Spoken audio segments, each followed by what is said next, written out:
कोले जी। धन्यवाद अध्यक्ष महोदय। आज मैं खुद को गौरवान्वित महसूस कर रहा हूं क्योंकि आज मैं एक ऐसे दस्तावेज पे अपनी बात रखने का मुझे सौभाग्य प्राप्त हुआ है जो हमारे लोकतंत्र की प्रेरणा है और हर भारतीय के जीवन का मार्गदर्शक तत्व भी है। अध्यक्ष महोदय, जब हमें आजादी मिली तब कई देशों ने हमारा मजाक उड़ाया था, हो क्या रहा है? लेकिन गर्व की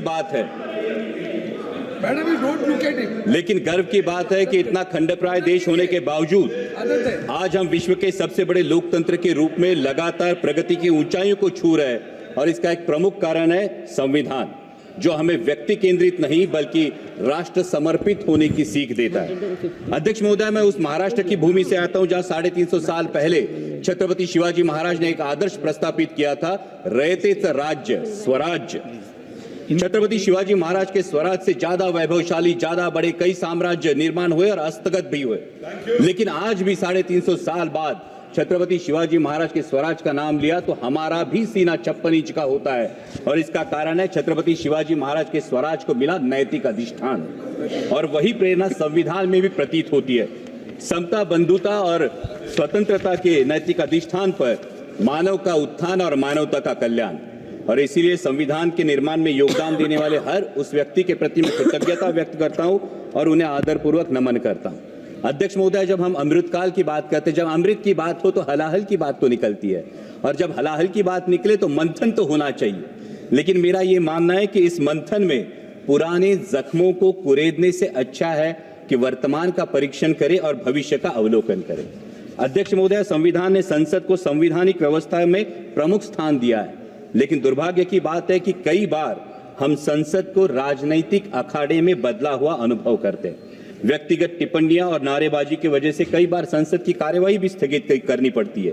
किसी नेता का किसी पूंजीपति से क्या संबंध है, कौन नेता किसकी फ्लाइट में कहां गया, या किस विदेशी नेता ने किस नेता को डोनेशन दिया, इन बातों से हमें लगता है ये महत्वपूर्ण होना चाहिए कि हमारे देश के किसान की, नौजवान की, आम आदमी की आवाज यहां उठाई जाती है या नहीं, उसकी समस्या का यहां समाधान होता है या नहीं।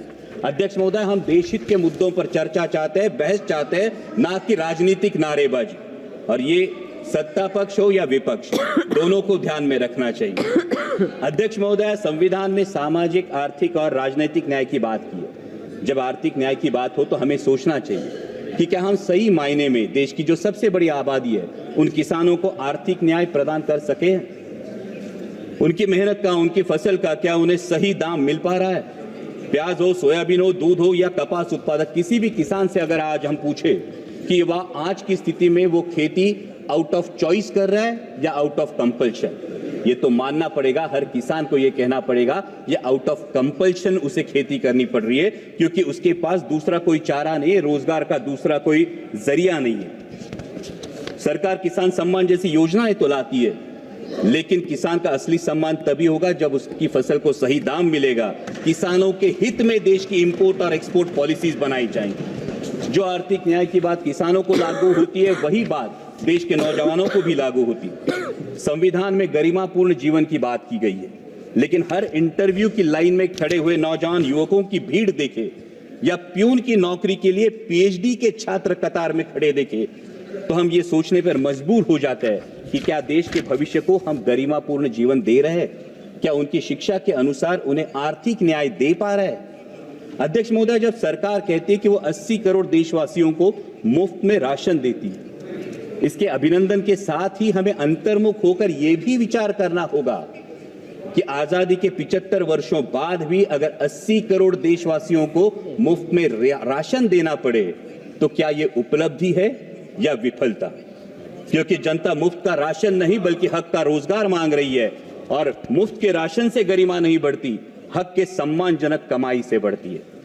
अध्यक्ष महोदय, जब सामाजिक न्याय की बात आती है तो हमें ध्यान रखना चाहिए कि हमारा धार्मिक ग्रंथ चाहे जो भी हो, वो गीता हो, बाइबल हो, कुरान शरीफ हो या गुरु ग्रंथ साहिब हो, उसे हमें दिल में रखना जरूर है, लेकिन दिमाग में सबसे पवित्र राष्ट्रीय ग्रंथ संविधान को रखना होगा। हिंदू, मुसलमान, सिख, ईसाई कोई भी हो, वो दहलीज के अंदर, लेकिन दहलीज के बाहर कदम रखते ही उसे सिर्फ और सिर्फ भारतीय बनना होगा। तभी तो संविधान के धर्मनिरपेक्षता के तत्व का सम्मान होगा। किसी मस्जिद के नीचे क्या है या मंदिर के पीछे क्या है, इस चर्चा में जाने वाला न्यायपालिका, मीडिया तथा सरकार का वक्त अगर राष्ट्र निर्माण और देशवासियों की प्राथमिकता के लिए सदुपयोग में लाया जाएगा तो इसमें देश का हित होगा। अध्यक्ष महोदय, हमारा संविधान हमें असहमति की भी अनुमति देता है, लेकिन वर्तमान में कुछ तत्व सरकार से असहमति रखने वालों को देशद्रोही करार देने लगते हैं। अध्यक्ष महोदय, क्या ये असहमति के तत्व का सम्मान है? देश को आजाद कराने वाले सत्याग्रहियों और क्रांतिकारियों के बीच भी आजादी के मार्ग को लेकर असहमति जरूर थी, लेकिन दोनों का मकसद एक ही था, देश की आजादी। और इसी प्रकार आजाद भारत में भी असहमति का मकसद एक ही होना चाहिए, वो है देश हित। अध्यक्ष महोदय, डॉक्टर बाबा साहेब आंबेडकर ने कहा था कि संविधान मात्र एक कानूनी दस्तावेज नहीं है, बल्कि हमारे जीवन का सारथी है। लेकिन आज हमारी शिक्षा प्रणाली में नागरिक शास्त्र का अध्ययन महज 20 मार्क के लिए होता है, महज 20 मार्कों की। और शालेय शिक्षा के बाद तो जैसे आम नागरिक का नागरिक शास्त्र से हाथ ही छूट जाता है। आज हम देख रहे हैं कि शहरी आबादी लगातार बढ़ती जा रही है, लेकिन शहरों में वोटिंग परसेंटेज लगातार घटता जा रहा है। कई मतदाताओं तो ये तक पता नहीं होता कि स्थानिक स्वराज्य संस्थाओं का काम क्या है, विधानसभा का काम क्या है और संसद का काम क्या है। और ये भी वास्तविकता है कि कई बार मतदान जाति के आधार पर होता है या फिर धर्म के आधार पर होता है।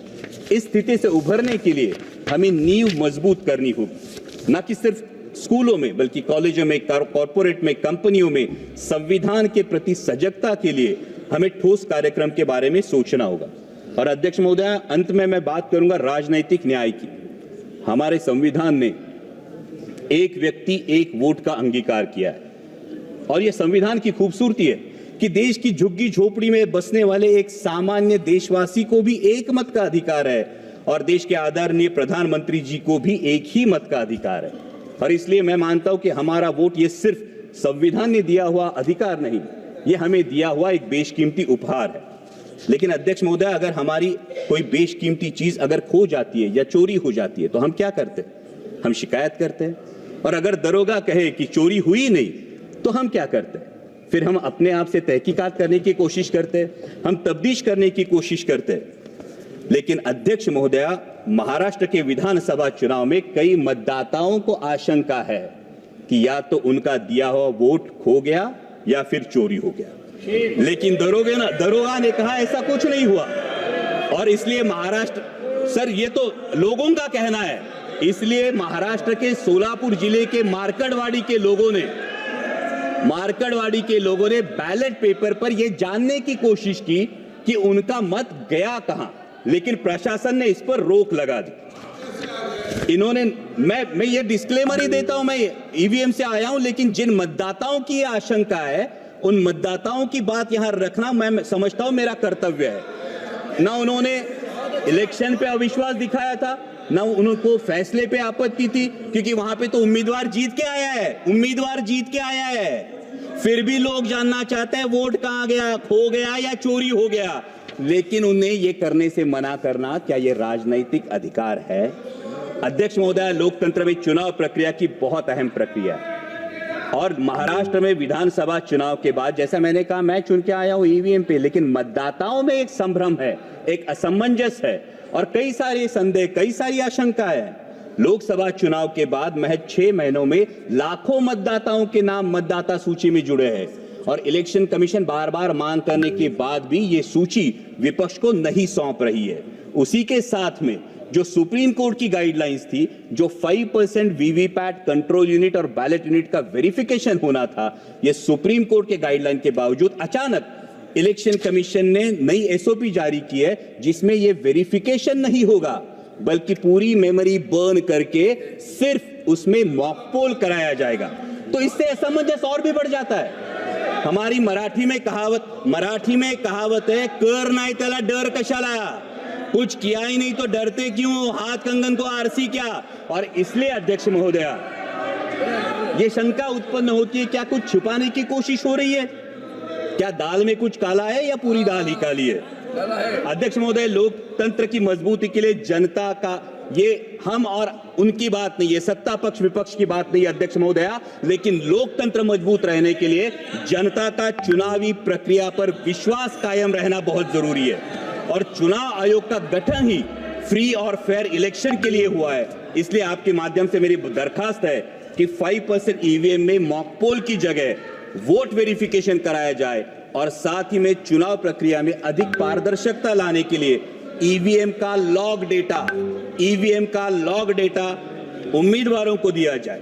अध्यक्ष महोदय, ये तो मानना पड़ेगा कि अध्यक्ष महोदय, ये तो मानना पड़ेगा कि चुनाव आयोग मतदाताओं की सुविधाओं के लिए हमेशा जागरूक रहता है, लेकिन जैसे रेस्टोरेंट में जाने के बाद हमारे पास विकल्प होता है कि हमें नॉनवेज खाना है या वेज खाना है, तो मतदाताओं के पास विकल्प क्यों नहीं? उन्हें मतदान बैलेट पेपर से करना है या ईवीएम से करना है? जिसका बैलेट पेपर पर विश्वास हो वो बैलेट पेपर से मतदान करे, जिसका ईवीएम पर विश्वास हो वो ईवीएम पर मतदान करे। ये अवसर है अध्यक्ष महोदय, देश के विश्व के सबसे बड़े लोकतंत्र के पास एक अवसर है कि अमृत काल में माननीय प्रधानमंत्री जी के नेतृत्व में एक ऐसी व्यवस्था बने कि पूरे देश में मतदाता को पता चले कि उसका वोट गया कहां है, तभी तो लोकतंत्र मजबूत होगा। और अंत में इतना ही कहूंगा अध्यक्ष महोदय, राष्ट्र प्रथम के साथ स्वतंत्रता प्रथम, समानता प्रथम, बंधुता प्रथम और धर्मनिरपेक्षता प्रथम का अगर हमारे जीवन में अंगीकार हो तो वर्तमान में संविधान का सम्मान और बढ़ेगा